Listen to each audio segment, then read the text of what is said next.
Alright, ito guys, paghukay sa mga labi ng sabungeros, magsisimula itong linggo. Ito yung sinasabi ko sa inyo kanina guys. So, panoorin natin itong sinasabi ni Sir Bad, mga absat. Try the new Anli. Kala. Pakinggan natin si Sir Bad. Siyempre sa mga bagong pasok dyan guys, huwag kalimutan mag-like and subscribe. Malapit na mag-lunch break. Buenos dias. Buenos noches, damas y caballeros. Before we call it a night, I would just like to bring to your attention itong breaking news na magsisimula na ang interagency, sabihin natin interagency effort para hanapin yung mga labi, Pwede naman i-DNA test yan para i-establish yung identity kahit yung mga para gawa ng forensic investigation, kahit yung mga bungo nila pwede rin gamitin to identify yung mga victims ng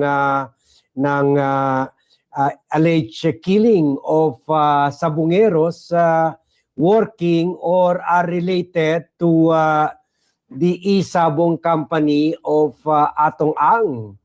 Kaya kung ako kay Gretchen Barreto, magkuha na lang siya. She should turn herself over at maging state witness na lang siya sa gobyerno. Kasi kung makita itong mga labi, itong mga skeletons na mga missing sabungero, then ito na yung sinasabi natin na this will be the smoking gun, along with other evidence. This can really build a strong case. Kasi ibig sabihin nito, tama lahat ng sinasabi ni alias Totoy, ni Don Patibongan, Patidongan.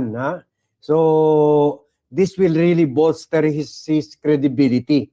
Kaya, minabuti natin to bring you this good news kasi yan, at last tuloy-tuloy na at nagsasani puwersa na yung Philippine Coast Guard, yung Department of Science and Technology, yung National Bureau of Investigation, and of course naman yung expertise ng mga equipment ng Japanese government or mga Japanese private companies na willing rin daw tumulong. So parang ito parang sa Netflix talaga ito, parang sine So panoorin natin itong video ukol dito. Magandang gabi Dante, saan sisimula ng DOJ ang kanilang investigasyon? Magandang gabi Jun, sa Department of Justice o DOJ Secretary Crispin Remulla may nabanggit ang isa sa mga suspect na fish pond. Ito anya ang magiging ground zero o pasimula ng paghahanap ng mga otoridad sa mga nawawalang sabungero. Dagdag pa ni Remulla, hiningi na niya sa Philippine Coast Guard at Philippine Navy na simula na sa linggong ito ang technical diving operation sa Taal Lake ni Julie Patidongan alias Totoy na nandoon itinapon ang missing sabungeros. Pero fish pond isang suspect na natin, inutukoy natin. Yun ang ating ground zero natin sa start. Humingi na rin anya sila ng tulong sa bansang Japan para magbigay ng kagamitan. Inaasahan anya na sasagot sila sa linggong ito. I'm so happy for Payag ang National Bureau of Investigation na ibahagi ang kanilang forensic expertise para investigahan ang kaso kaugnay sa mga nawawalang sabungero. Ayon kay NBI Director Jaime Santiago, maaaring magsagawa sila ng DNA test at cross-matching upang matukoy ang pagkakakilanlan sakaling mayroon pang mga labi ang makuha mula sa Taal Lake kung saan sinasabing itinapon ang mga biktima. Hindi cross-match doon sa yung mga kamag-anak na nagsasabi kamag-anak nila yun, makikita namin kung yun nga yung nawawala na ng kamag-anak. Ma-identify natin. Kahit buto na lang yan, kahit sa peraso na lang yan. Tulad ng NBI, nakahanda rin ang Department of Science and Technology na tumulong sa paghahanap sa mga labi ng mga nawawalang sabungero. Ayon kay DOST Secretary Renato Solidum, bukas sila sa pakikipag-ugnayan sa mga scientists upang magamit ang mga instrumentong pandagat para sa marine monitoring. Gayunman nakadepende pa rin ito kung kaya pang maaninag ang lalim ng Taal Lake. Sakaling doon na itinapon ang mga bangkay, ayon kay Secretary Solidum, posible pa rin ma-recover ang buto ng mga ito. Yung buto, walang pakialam ng decomposition doon. Nakakabigay ang ganda ng resulta nito, guys. Surprise up na talaga. Again, sa mga bagong pasok, huwag kalimutan mag-like and subscribe. 89 likers pa lang tayo, Mabsat. No? Like po tayo. Pabutin natin ang 100 yung like natin. Maraming salamat mga Kabsat. Ang laman ang nabubulok laman. Ipinaliwanag naman ng eksperto na nakadepende pa rin sa lalim ng pinagtapunan ang pagkabulok ng bangkay sakaling may ma-recover pa na intact ang katawan. Oxidizing. Kunyari dito, sa lupa, pag iwan mo yung dahon dyan, madidecompose yan with time. Kasi nga, may air ka pa. Ibig sabihin may oxygen. Pag wala ka ng oxygen, hindi mo na ma-decompose. Mapipreserve. So, depende yan sa lokasyon. Malalim kasi yung yung lake, may higit 100 meters yan sa deepest part. Kung saan may crater. 100 meters? So, depende yan kung saan. And then, yung organic matter kasi na lumulubog, siyempre lumulubog doon. Hindi na makapenetrate din yung sunlight kaya madilim. Nauna nang ibinunyag ng whistleblower na si Alias Totoy na aabot sa nasa 100 mga nawawalang sabungero ang itinapon sa Taal Lake. Samantala, Juno, kinumpirma din ni Secretary Rimulya na sa ngayon ay may ilang miyembro ng judiciary ang iniimbestigahan ng Supreme Court, kabilang na ang isang judge na umano'y nag-aayos ng kaso ng negosyanteng si Ato. Nag-uusap na rin anya ngayong araw ang DOJ at Supreme Court. Kaugnay naman sa issue na lumalabas na pati raw ang DOJ, ang Supreme Court at ang judiciary ay kayang pasukin o impluwensyahan nitong nasa likod ng pagkawala o nitong missing sabungero case. Judge, Deva. Basta they're doing their job. Ano naman sila eh? Hindi naman sila balik sibuyas eh. They're very sensitive about what should be done to improve our justice system. June, positibo rin ang Department of Justice na sa loob ng linggong ito ay may mga karagdagang witnesses pa dito sa kaso ng missing sabungeros ang lilitaw. Meron daw nakausap si Secretary Mulya kanina na isang witness na tumawag sa kanya. At sa issue naman, June, itong mga pulis ngayon na under restrictive custody ng PNP, ayon sa DOJ, ito ay maaaring isa sa ilalim din nila sa investigasyon. Yan man ang ating update. Mula dito sa DOJ sa Maynila, balik sa June. Maraming salamat, Dante Amento. Ayan, thank you, UNTV. So, yun na yun sinasabi ko sa inyo na mukhang paalis na talaga si Boying Remulla. Sana tapusin nyo naman, Justice Secretary, baka bibili pa ako sa inyo kahit marami kayong sa kwan ko, sa card ko, marami kayong kasalanan sa bayan. Sana makabawi kayo sa amin, ha? Tapusin nyo na itong kaso, ha?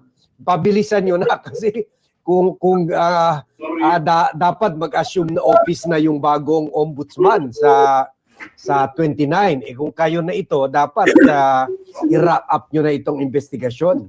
So yun, narinig nyo, pati yung corrupt na isang justice, isang membro ng hudikatura, iniimbestigahan na. Nakikipag-coordinate na sila sa mga opisyales ng Court of Appeals and the Supreme Court.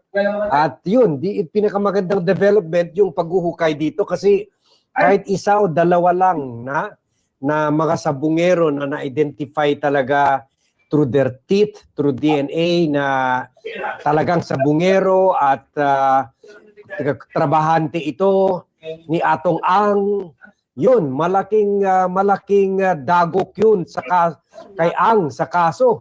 At hindi lang yun ma-establish yung yung veracity or credibility or mga akusasyon ni Sigurado ako yari ka sa asawa mo kapag natuklasan niya to. Alam niyo ba na itong maliit na bagay na ito Yari ka talaga. Dongan, kung hindi may makikita rin talaga na ang link ni Atong Ang kasi mga empleyado niya ito eh. Hindi sabihin natin, okay, for the sake of argument, kasama rin sa sa mga killing operations ito si Patidongan, pero sino naman nag-order, di ba? Siyempre may mastermind 'yan pareho sa killing ni Persilapid o Degamo. Meron talagang financer, meron talagang nag-hire ng mga killers at meron talagang motibo. In this case, ito nga si Atong Ang. Kung kahit makita kahit isa o dalawang kwan lang dyan, yung mga buto ng mga patay dyan, done deal na. Kumbaga, wala na. Game over na. Game over na dito kay Atong Ang. Kaya kung ako kay Gretchen Barreto at iba pang may alam na sasangkot dito sa issue kaysa kasuhan kayo, dapat mag-turnover, magkuhan na kayo, magpresenta na kayo sa DOJ para maging state witness. At i-share nyo itong vlog, baka hindi pa bibigyan pa kayo ng reduced sentence o hindi kayo sesentensyahan kung kung state witness kayo. So yun lang po, yun lang update natin dito sa issue na ito. Hinabol lang natin ito kasi medyo magandang development dito. Siguro by weekend or early next week, meron na tayong resulta malalaman, and the whole nation is watching.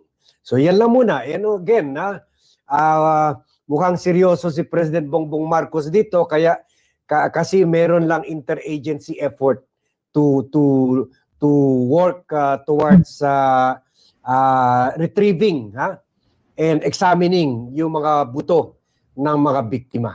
So let's pray na maging successful yung operation nila so that justice can be given to the victims of the Sabungero killings.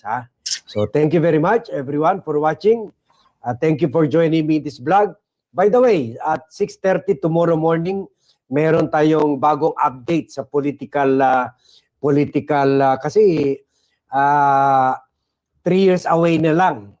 Ang presidential election kailangan na 10 years preparation period yan. So ngayon pa lang gumagalaw na yung mga posibleng tatakbo for president. Meron tayong at yung mga political alignments. At 6:30 tomorrow, meron tayo scheduled vlog at that time, 6:30 really? a.m. So thank you and see you all at 6:30 tomorrow morning. Salamat, Sir Bad. O, ayan, mabsat, no? So, at least, naumpisa na nilang this week, maumpisa na nilang sisirin yung mga ebidensyang mga kalansay. Diba? Tapos, pag nag-match yan sa mga kamag-anak nila, nako pa, di totoo itong sinabi ni alias Totoy, di ba, mabsat? Again, shout out, Kabsat si Sadino, Ma'am Alin Arenas, Ardeat, Ma'am Eva. Okay, next topic tayo. Punta tayo kay Attorney Claire kaagad. Kay Attorney Claire tayo, mabsat. Punta natin sa attorney. Bago natin puntahan si Jinggoy, kay Attorney Claire muna kasi baka meron siyang pasabog eh. I think tungkol ata kay Kwanto. Kay tawag nito kay Eden Santos yata. Or I'm not sure, pero singitan natin yan. Okay, let's go. Countdown muna tayo.